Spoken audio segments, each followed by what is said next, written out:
I have no words. Well, maybe I have a couple words to say how I'm feeling. This game was one of the most underwhelming, disappointing, frustrating losses. Sorry if my hand's in the way, I'm trying to adjust my camera. Losses ever. And embarrassing, I should say. And I'm not going to make this video any long. Hopefully be about 5 minutes, maybe a little bit more. Don't want to try to get to a 10-minute mark because I don't have much to say. I am not going to do my usual for the review and go over stats or anything like that, especially right now because the game is technically still going. And it's like 8 minutes left, I believe, in the game. I don't know, 8, 7 minutes. And we still have 18 points, which is the amount of points we had going in the halftime with the lead by 4. And I just don't understand. I just don't. I just don't understand how we go from the first half. If you see it, yeah, you can see my dog in the back. I brought him in because I just couldn't wait. So if you see him moving around, he's just in the back chilling. Just ignore him. He's chilling and sleeping right now because I am tired as well. Because, of course, as usual with these night games, it's 10 o'clock right now as I'm recording. Anyway, to continue on,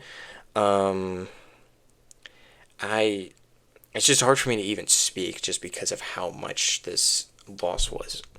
You know? Like, it's just, like I was saying before, I just don't understand. I don't understand how this team goes from at least pulling within, having big moments on special teams and even on defense, and with the help from a penalty in a critical 3rd down and long after we don't get it, like we could have potentially made it 20. They could have potentially made it 21-9, but with a penalty and a big play from Nuss to Brown, we go and score a touchdown with the freshman back, and it's just like, oh, we have the lead. We get the ball back with an interception, or not with an interception, but like we get the ball back, another interception. Yeah, we had 2 interceptions in that first half. Got another interception right before halftime. We go down the field. We couldn't freaking use our timeouts because we freaking suck at clock management and we suck at calling timeouts it's just like, it's both really just with Nuss and with Brian Kelly with the timeout situation. Like, I don't know, man. That's just a whole nother thing to talk about. I don't really want to get into. But then we score a field goal. We go up by 4. It's 18-14. You got momentum. And I had hope. I thought we could have a chance. And I thought it could have been a back and forth game. Then they score a touchdown. We can't do anything. Score another touchdown. Still can't do anything. Score another touchdown, and then it got to a point where I couldn't watch this game anymore.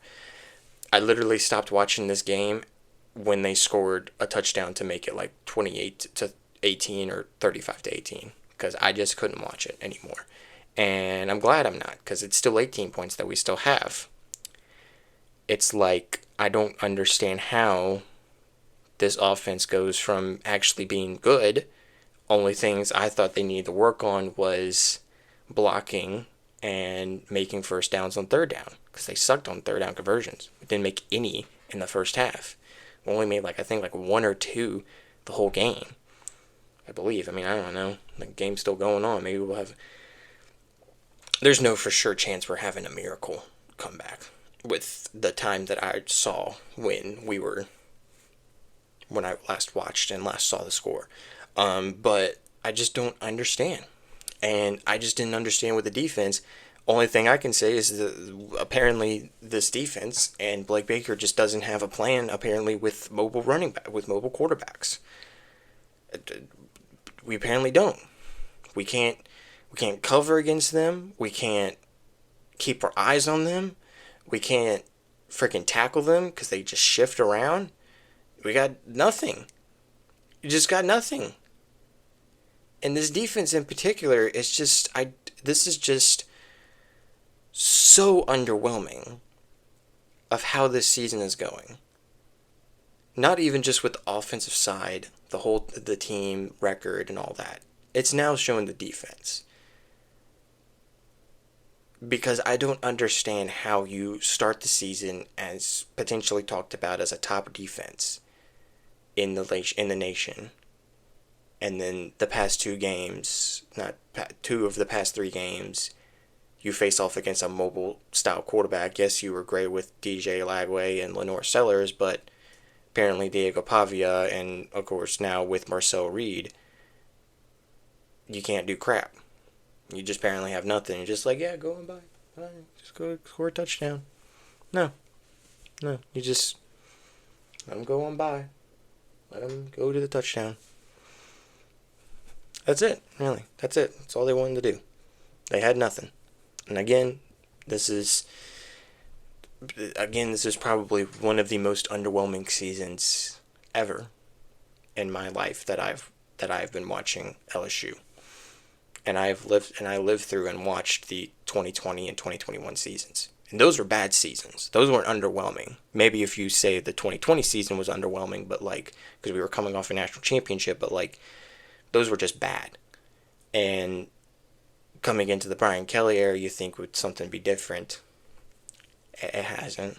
And I don't want to get much into that, or even with potentially Nuss, because I have something on my mind I want to talk about with Nuss, and of course with Brian Kelly. But I've already kind of speaked my mind about that in my preview, and it was I believe personally he's on the hot seat. I don't care whatever anyone else says, and I'm pretty sure there are people who say that. Right now he is on the hot seat. And either, again, two things are going to potentially happen. Either, I don't really see them doing this, either they will fire Brian Kelly this week during the bye week, or they're going to see how the Alabama game goes and then they'll fire Brian Kelly. Or, third option, they're probably going to fire Brian Kelly at the end of the season. That's what I hope they do, if I'm honest with you.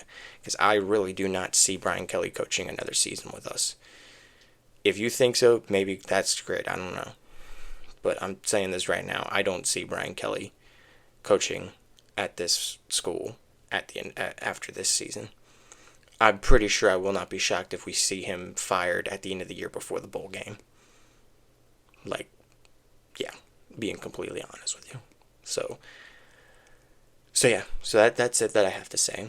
I'll probably say more what's on my mind about the whole Brian Kelly situation, and even something about stuff with Nussmeier, and maybe some stuff about this team as a whole a little bit.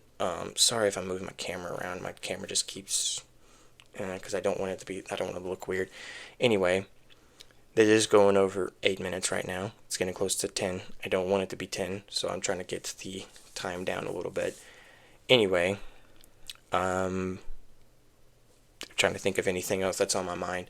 But yeah, you know the usual. Probably let me know in the comments what you guys thought of this game. What you guys think about the Brian Kelly situation. If you think he should stay. Do you think he is probably done after this point, or maybe after the Bama game? Let me know in the comments.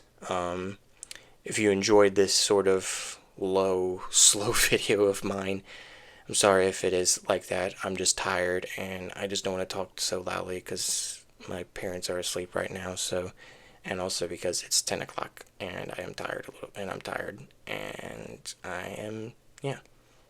I'm a lot of things right now, but but yeah, I'm pretty sure next week is a bye week for LSU, but I'll still do a bye week video or something like that. So yeah, well, if you guys did enjoy this little slow talk video of mine that I sometimes do, hit that like button as always, and also hit the subscribe button and notification bell for future upcoming videos here on the BrewCrew channel. And with everything out of the way, ladies and gentlemen, hope you guys have an amazing night, day, whatever time you are watching this video. I'll see you guys in the next video.